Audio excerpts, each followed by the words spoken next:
I am John Davis Marshall, your lifestyle architect.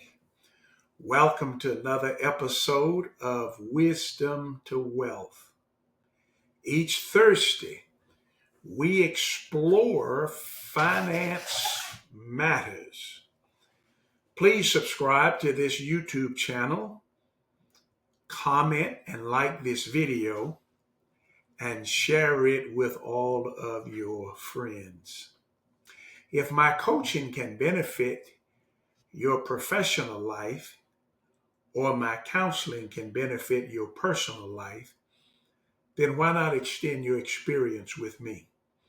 You may reach out to me by way of my website, pms123.com.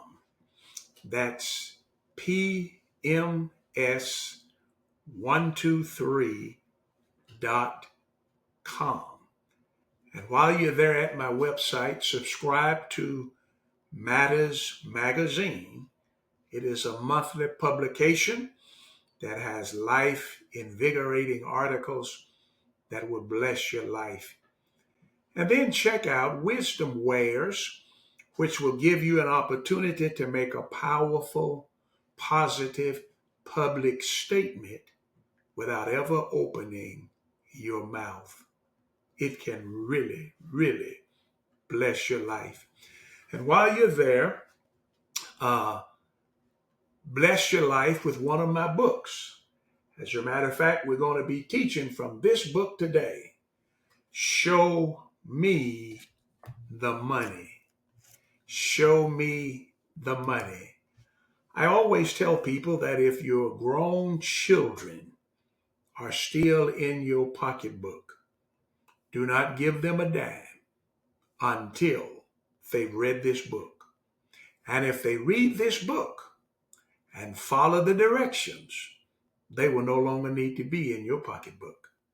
It's Show Me the Money, 7 exercises that build economic strength. Most of the places where we look, we find that people are in financial stress. Sometimes I ask myself, though, are people as financially stressed as the news reported? Or do we feel that way because we are bombarded with the news media telling us how bad things are? Do you really know a lot of people who are hungry? Do you know people who are being put out on the street? Now, I'm not talking about the images, the people that we hear about on the news media. Are people in your family circle, in your faith circle, in your friend circle? Are people in those groups going to bed hungry at night? Are their children hungry? Are they being put out on the street? Or is this a great fear that people are feeling because of the reports? I talk to people often, and everybody has this imaginary fear. Some fear that we might not even be around in a few years. Is that really founded? Is that founded on faith, or is that founded on fear?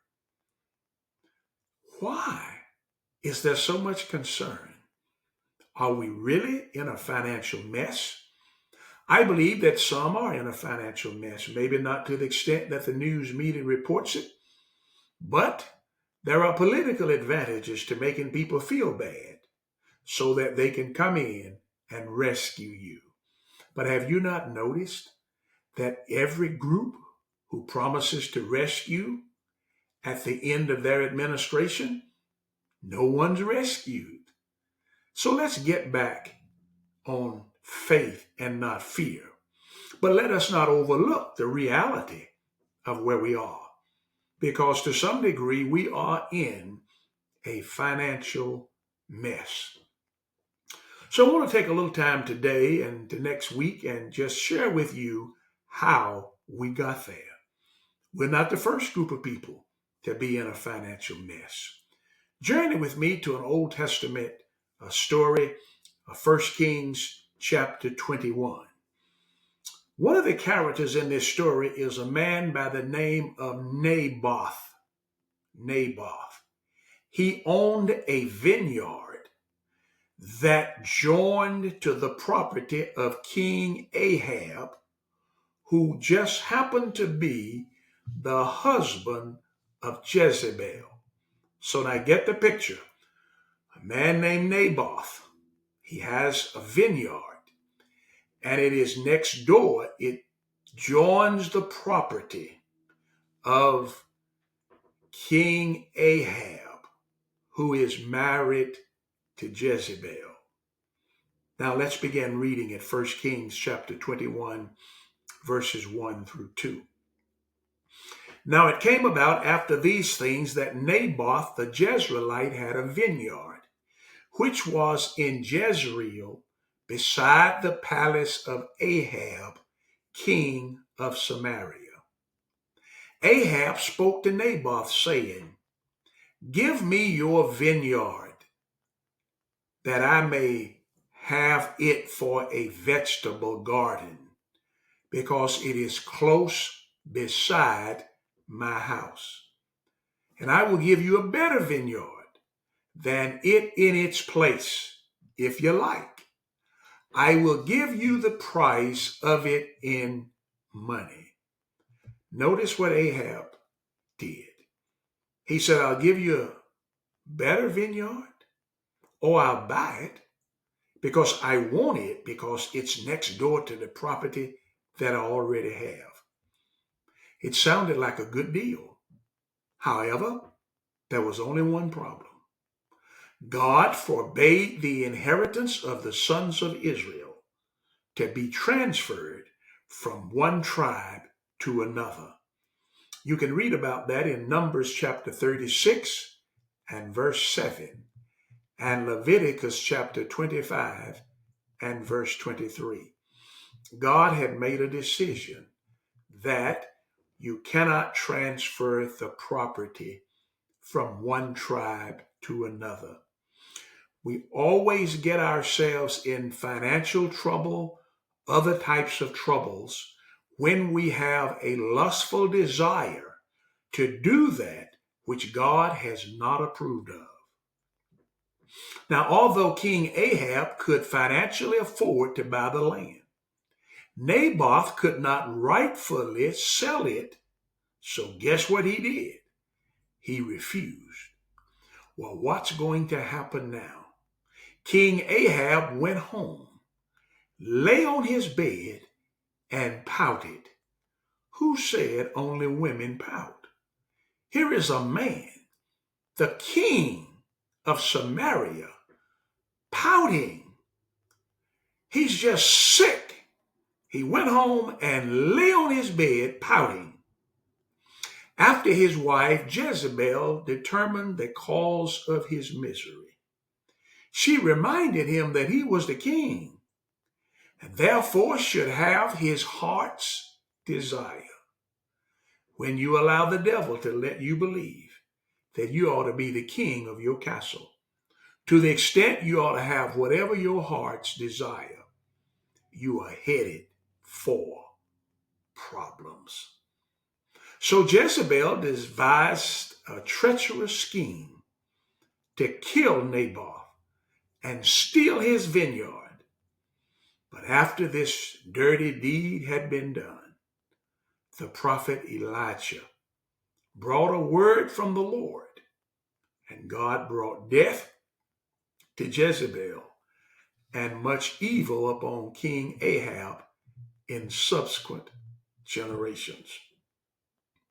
Now, Ahab and Jezebel's pain came because of their attitude of impulsive indulgence. Impulsive indulgence, which says, I have to have everything that I want. I have to have everything that I want. It's an attitude of, I gotta have it. I gotta have it.